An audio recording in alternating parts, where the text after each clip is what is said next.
This is going to be a look at the Giants offense ahead of the Ravens Week 6 road game at New York. Giants offense is interesting because you're looking at a two-headed monster in terms of running the ball. Really interesting dynamic, if you ask me, Saquon Barkley and Daniel Jones. I think Jones is very underrated, and I'll kind of address that a little bit later. But I'm going to attempt multiple ways to look at their offense in terms of previews. I do a live stream every Saturday morning where we'll get into their offense a little bit. It'll be really focused on Saquon Barkley and how the Giants use him in the run game and the pass game. But for this video, what I'm going to do is I'm going to look at a possession. And it's going to be the Giants' first possession against the Cowboys. Of course, we know that they lost that game in Week 3, 23-16. A close and competitive game. I know that the Cowboys are playing without Dak Prescott, but Cooper Rush has proven himself to be able to win games in the NFL because he's doing so.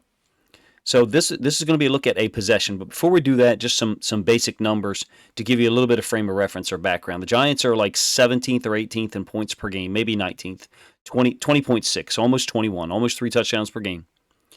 Rushing yards per game, they're 20th or 21st, 333 per game. The Bears, already having played a 6-game, kind of skews things a little bit with their game last night. Rushing yards per game, the Giants are 179 per game, which is second in the league, obviously due to Barkley, and then the added threat that Daniel Jones gives you. Passing yards per game, really low, second to last.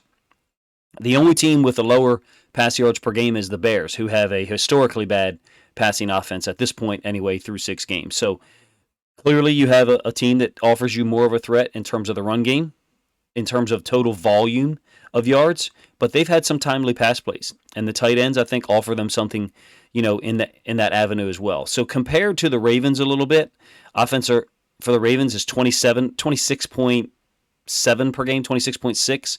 Actually, I'm sorry, 27.6, almost 28 per game. Having said that, we've played 3 of the top 12 defenses in terms of points per game allowed. We've played the Bills, number 1. We've played, which is like 12.2 per game. We played the Bengals, that's like 8th in the league as far as points per game allowed, and then the Patriots, who I think are 12th. And the Ravens are still 4th in points per game. So interesting comparison there, if you ask me. So we're going to talk a little more about Daniel Jones on this drive, to be honest with you, as opposed to Saquon Barkley. I know the lead-in is getting kind of long, so my apologies, but Jones only has 3 touchdown passes this year, 2 interceptions, but he's been very efficient, completing 66% of his passes. So I think that's notable. And he's added 230 rushing yards total through 5 games. So I think, that's pretty significant. And the more significant stat is he's gained 21 first downs rushing. That's phenomenal. That's phenomenal. Even more so when you consider that Saquon Barkley who has 533 yards rushing, right? Having an amazing season, and I'm glad to see that. Hope we shut him down on Sunday, but I hope he rushes for 2,000.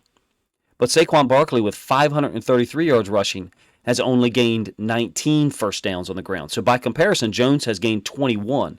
I think that's a really significant number, and I think it gives you a little bit of the idea of the impact that Jones can have on the ground. All right. Of course, we know he has 2 rushing touchdowns already this year. All right, so let's get into some of the film. Again, this is their first drive against the Cowboys. They use a lot of 11 personnel on this drive, at least. I'm not sure that they're a huge 11 personnel team. I don't subscribe to those, websites where you get to see the personnel groupings, but it's a cool concept. Little snag out concept. And you can see the number 2 receiver is kind of sprung open by the snag route, which puts this DB, this slot defender, in extreme conflict. He's got to either go over or under it. He has to go over, and you can see Jones is already pulling the pin on the grenade, throwing it out here. Nice completion. They do in my opinion, they got to do things like this at times to get some of these guys open. I'm not sure that in all cases they can get open, in and of their own skill set. But another 11 personnel group on 2nd and 2. That was an 8-yard gain. And this is going to be one of their staple plays. We'll run this multiple times. They ran this to great effect against the Titans in Week 1.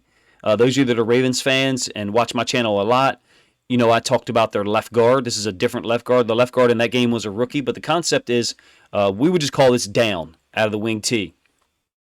So you get a down block by the tight end. Now that edge player right here is going to jump outside. because I think he understands the concepts that's coming. So the Cowboys defense is prepared in terms of a formation. This tight end is going to go down and block Parsons. You're getting two pulling linemen off tackle. So it's a little bit different than down out of the wing T, which is like 83 or 87. But it's an off tackle play with a kick by the pulling guard. And then I think this is the center wrapping through. Now, in this case, the backside nose, the backside shade ends up making the tackle. They're trying to scoop him with the right tackle, which should be impossible. He's in the shade. If you get scooped and you're in a shade, then you probably aren't playing in the NFL anyway. So we're talking about this nose tackle and the right tackle, Evan Neal, the rookie, is trying to scoop him. I'm not sure that they're going to use this blocking scheme on every iteration of that play. Maybe it was just the front that they had, but it's interesting. What's more interesting to me is that you've got 11 personnel, and so you got a light box. And if you're a Ravens fan, you've listened to this channel for a while, I contend the Ravens have had trouble with their 11 personnel run fits for years now. And that also applies to the Giants defense, because I do not believe that Wink Martindale has a great scheme for stopping the run out of his nickel 4-2-5 personnel. All right, 3rd and 3 now. And this is one of the weakest holding calls that I've ever seen. This is Barr, veteran inside linebacker. He's going to guard Barkley on this little zig route over the middle. And I love the concept, though, for the Giants. You put Barkley to the backside where the one receiver is, kind of isolate an inside linebacker. You see this happen twice on this drive. It's a horrible call. Like, there's no hold there. I mean, he grabs at him, yeah. Doesn't impede him at all. Barkley just drops the football, which is rare for him, if you ask me. But talking about the route combinations, you've got Barkley who could threaten going out into the flats. In this case, he runs a little zig here. You got the tight end can run whatever you want, whatever kind of route stem you want to kind of clear out this area or this area. If you're playing man-to-man, I think they're putting you in tremendous conflict. I don't know what the Ravens are going to do on 3rd downs when they're trying to guard Saquon Barkley man-to-man on the backside. I really don't know who that guy is. Let me know who you think it is in the comment section. I don't think it's Patrick Queen. I certainly don't think it's Josh Bynes. Is it Chuck Clark? I'm not sure. We use Chuck Clark to guard the tight end a lot. So the Giants get a fortuitous first down there on a phantom penalty. I don't think that had to be called, but I guess they call contact on everything now. So it's a 1st and 10, under center, again, 11 personnel. So 1 tight end, 3 wide receivers, and you get a sack. The right tackle gets beat pretty bad. I'm quite sure that Evan Neal has improved or is improving. And this is Lawrence, who's a hell of a football player, by the way. I think one of the biggest matchups of the game, if you ask me, is going to be JPP versus Neal. And seeing if JPP can generate some of these type of pressures, especially on 1st down. I think the Ravens are going to eschew. I don't think they're going to sell out like 8 guys in the box to stop the run. You can't do that when you're in your nickel. Like there's no way to adequately guard 3 receivers and stack the box with 8 guys. It's a little bit more nuanced than that, to be honest with you. So this matchup of being able to put pressure on them in the pass game, JPP versus Neal, I think is a big one. So that was a 1st and 10. 4-yard loss turns it into a 2nd and 14. You know what's coming? A screen. Barkley's great in the screen game. And the Cowboys do something, I've seen them do this multiple times with their nickel defenders. It's a nickel defender to the top side of the field. Kind of stems inside to the hash. And I've seen them get beat on outbreaking routes multiple times. Not sure, what the coverage is supposed to be. I guess maybe it's cover 2, it looks like to me, where Leighton Vander Esch would be, the deep Mike backer. So he's a hash defender. In this case, it really puts them at a disadvantage for the screen game. Saquon Barkley ends up picking up 13. Offensive line does a nice job getting out there. Also, Micah Parsons stems inside the B-gap, which kind of opens up that lane. Neal tries to take him down, and then it looks like Neal falls down over an offensive lineman. 4-man rush. Ravens are susceptible to screens. We know that from the Bills game. So 13-yard gain on 2nd and 14 to Barkley. Incredibly dangerous. Incredibly dangerous. All right, this is one of the scariest formations as a Ravens fan for me. And it is trips or bunch to the field, and then a tight end or a receiver backside with the running back. I call this bunch left B. really isolate the backside inside linebacker. If you play man, which is what the Cowboys are doing here, they're playing zone to the front side. So everybody on this side is playing zone. And then Barr is manned on the back. And this corner is manned on the receiver. They run mesh. So you get this. Barkley running that. You know, if you've watched this channel at all and heard me talk about mesh, I believe that the slant coming from this side to the side where the running back is running his wheel, his clear out, is always going to be wide open. And that happens to be the case here. It's not always the case. But because the Cowboys are in zone over here to the bottom side down here, Shepard running his drag ends up being wide open. Again, Barkley has cleared out that space. So there's all this room here. No one to guard it because, again, they're manned up on that receiver back there. So the boundary side or backside safety has to deal with that. You'd almost like to see him, step down, post-snap, step down, and take that. But if he does, now you've got Barkley singled up on Barr man-to-man. So like I said, this is a scary formation, particularly when they run mesh out of it. Barkley on a wheel to the boundary. Again, goes to my point from a couple of plays ago. Who are the Ravens going to put on him in these past situations that's going to adequately cover him? I'm not sure. I mean, Barr's doing a pretty good job so far, but Barkley, all he needs is one seam, and he can take it to the house. Mesh concept, first down on 3rd and 1. All right, another 1st and 10. Under center, 11 personnel. Beautiful play, man. Z hide. So the receiver who's in the slot is going to run out into the flats. You get a play fake by Jones and a boot. And then this tight end, who's to the play side, the back side of the flow, he's going to sit in between the hashes. And Jones finds him. This is a beautiful play, man. One thing I have noticed, and this is a flood concept as well, one thing I have noticed is Shepard doesn't seem to run all of his routes hard. Maybe he was injured in this game. Maybe if there's any Giants fans who watch this, you can let me know in the comments section. There certainly seems to be some routes that he doesn't run hard. And I know he has the longest play from scrimmage in terms of pass play for them this year. I think a 61-yarder. You can correct me on that number if you want to. So I know he's a big play guy. There just seems to be times where he's not running his routes hard. Maybe because he understands that, he's probably not going to get the ball here with all this flood action or sail action. And his route is, essentially just a clear out route. If there's anybody who has some knowledge of their team can, educate me on that. It just looks like to me there's times where he's not running his routes hard. Is it 5 times a game? No, maybe 2, 3. So if you play a lot of snaps, I understand. All right, 2nd and 2. And this again is going to go to the tight end. This is a wonderful play. And it uses Barkley's gravity again. Barkley's gravity was used on that mesh concept, if you ask me, to clear out that side of the field for Shepard to fit on that late drag. And here again, you've got a mesh with Barkley and the quarterback. Jones going to keep it. And then this tight end runs the shoot route out into the flats. The Ravens run the same play. Everybody does. It's basically like a quadruple option is what we used to call it. Option 1, give to Barkley. Right, which may or may not be an actual option on this play, but it certainly looks like it to me because as Jones still has the football, look, you've got 2 linemen downfield. And Ravens fans, we know we have some awareness of that play being called because Daniel Falele got called for it on a big gainer, I think, right side to Andrews against the Bills. And, I mean, the guy's really far downfield. So, I'm not saying it's not a legitimate play. It's a great play. Love it. Love the execution. Jones keeping the football, threatening the edge. So option 1, Barkley. Option 2, it isn't really Jones in the progression. Option 2 is throw this ball out here to the tight end, which is what he takes. Theoretically, option 3 would be Jones keeping it. And then you have a 4th option available to you. Not saying that the coaches really want you to get to that because, again, the O-line is run blocking potentially for Barkley. This puts teams in a lot of conflict. I think the Giants' offense is underrated in terms of the things they're able to do out of the shotgun. I think they're tremendously effective under center because they have Saquon Barkley, because they have a physical offensive line, because they have tight ends who are willing to block, okay?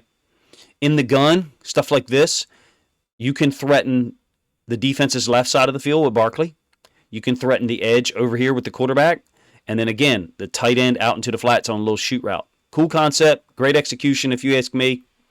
Legit skills by Daniel Jones. I know that there's a lot of variety of the opinions on him, but I try to show film to back up what I'm saying, and I think you've got a pretty good football player.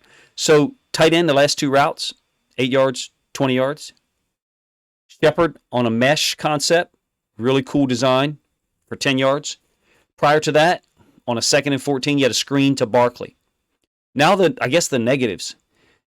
They go to the receivers twice, and they get nothing. A great play by Diggs here against Galladay, who's the X down here at the bottom side of the screen. Under center play action. Not much pressure. Now, just another thing to note, Cowboys are playing defense with 10 guys. You got 4 linemen, a nickel defender, so 3 second-level defenders. So that's 7, 8, 9, 10. You may think, well, Coach, there's probably an 11th guy like off screen here. I haven't seen him. And besides, this is the all-22 view. So they don't call it the all-21 view. They call it the all-22.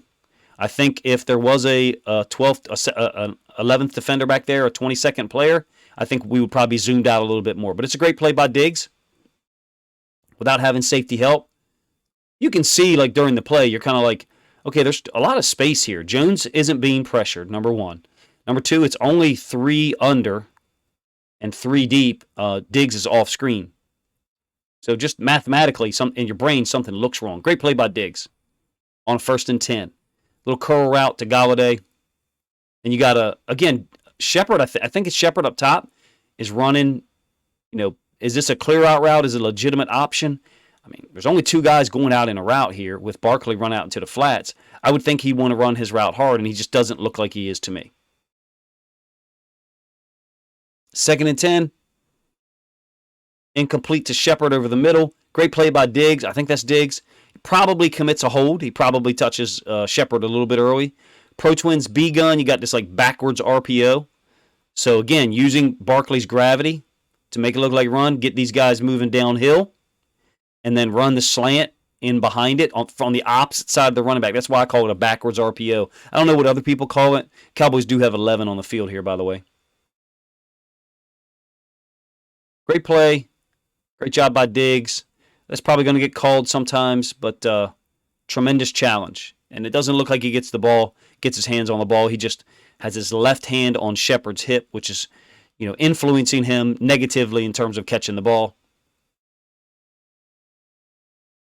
As he's meshing with Barkley, you can see Jones looking here, looking at the second level, either reading Van Der Esch or this nickel safety who's in the box, or this safety who's in the box. Chooses to throw the ball to Shepard, incomplete. All right, leads to a 3rd and 10. True gun, and you've got the tight end and Barkley back here to block, bringing pressure.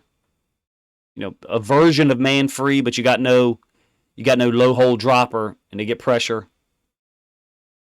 Forces Jones to throw the ball away. You better be able to contain Jones because he's a guy who can take off running and gain 20, 25 yards quick. I like his game. As someone who's watched a limited amount of film of him, I see him executing multiple concepts. I think I understand most of the things they're trying to do on offense to utilize his technique. Now, one more thing to note about the Giants is, at least in week 3, they had a real problem over here on the right side of their field goal team, extra point team. Dallas has overloaded that side with 5 guys. Right? So they're just trying to have superior numbers there, and they're going to dislodge this tight end. Watch him get driven back. He's a lineman number. I think it's 68. He gets dislodged by 97. 97's job is just to knock him back. So this is 97 here. That's his helmet. His job is just to try to dislodge 68. If you're a Ravens fan, you've been around my channel at all, this is the same thing the Ravens did to the Colts to get Calais Campbell, his block, last year in week 5 to block that field goal and preserve the game. So then, since 68 is dislodged by 97, then you get this 92 who goes, he swims over the right tackle, and he rushes in there. I will give you the end zone angle in a minute so you can see it. I'm just letting you see the technique multiple times. I think 92 gets the block here. Oops. I think 92 gets the block here, But you also have great effort by this edge guy. And you may say, well, coach, they got a problem. There's too many guys. They have to step out. No, they don't. You step down. You don't shorten the edge, and NFL teams consistently shorten the edge because they got big guys, so they've already overlapped their feet. But watch 97 dislodge 68 and create a seam in this area here. 92 is going to swim the right tackle, and that's going to be what causes the block. 68 steps down and then steps out. So he's trying to pick up multiple guys. The problem is he's responsible for this gap in here. And the tight end, all right, the wing, he's responsible for the inside gap and then shooting his arm late to get the edge rusher. In this case, he steps out and 68 steps out and you get a block. Great effort by the Cowboys down here. Great scheme. You know, these things don't happen by accident. They happen because the Cowboys see something on film that they can take advantage of, and that's why they run the block to that side. So this is a problem that I bet already showed up in week 1 and week 2, even if they didn't have a block or anything like that. This is something the Cowboys noticed on film and had this block installed to take advantage of it. Let me slow this down so you guys can see. You can see what I mean by 68 getting dislodged by 97. And this will be the last play I talk about. A lot of 11 personnel. I think they're in some heavy personnel groups a little more. The 11 personnel group scares me because Ravens' run fits have been poor out of 11 personnel for years, and that has continued to be the case under Mike Macdonald. If you ask me, we've had trouble with 11 personnel run fits, just like Wink Martindale's defense did the last couple years. Let me know what you think of my breakdown. This is previewing the Giants' offense ahead of the Ravens' Week 6 visit to New York. I think it's going to be a demanding and challenging game. I think the Giants are worthy of respect. Their offense may not be highly ranked in terms of points per game, but I think there's a lot of concepts that they can execute. Haven't even talked about the impact of Saquon Barkley actually running the ball. This drive, I think, was more an illustration of using his gravity to kind of get other concepts available or other people open. Let me know what you think of my breakdown, some of my thoughts on the plays in the comments section. Appreciate you guys checking the video out.